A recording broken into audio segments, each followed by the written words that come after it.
আজকে আমি তোমাদেরকে তেল রুই বানিয়ে দেখাবো। তার জন্য কড়াইতে আমি দিচ্ছি পেঁয়াজ ফোড়ন। পেঁয়াজটা যখন ভাজা হয়ে গেছে তারপরে দিয়ে দিয়েছি আমি টমেটোটা অল্প ভাজা হয়ে যাওয়ার পরে আদা, পেঁয়াজ আর কাঁচা লঙ্কা বাটা আমি দিয়েছি। এখানে আমি জিরা দেইনি। মশলাটা আমার ভালো করে কষিয়ে নিয়ে আমি এখানে ঝোল দিয়ে দিলাম। ঝোলটা যখন জাল হয়ে যাবে তারপরে আমি এখানে একটা কাঁচা লঙ্কা দিয়ে দিলাম। কাঁচা লঙ্কা দিয়ে ঝোলটা যখন জাল হয়ে গেল তখন আমি এখানে মাছগুলো দিয়ে দিলাম। মাছগুলো আমি ভেজে রেখেছিলাম আগে থেকে লাল লাল করে। তারপরে যেহেতু এটা তেল রুই তার জন্য এখন আমি এখানে দিয়ে দেবো বেশি করে সরষের তেল।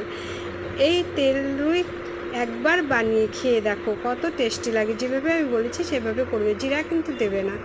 দেখো আমার তেল রুইটা রেডি হয়ে গেছে। তোমাদের যদি এই রেসিপিটা ভালো লাগে তবে অবশ্যই চ্যানেলটাকে সাবস্ক্রাইব করে দেবে আর একটা লাইক দিয়ে দেবে। তা পরের ভিডিওর জন্য অপেক্ষা করো। টাটা।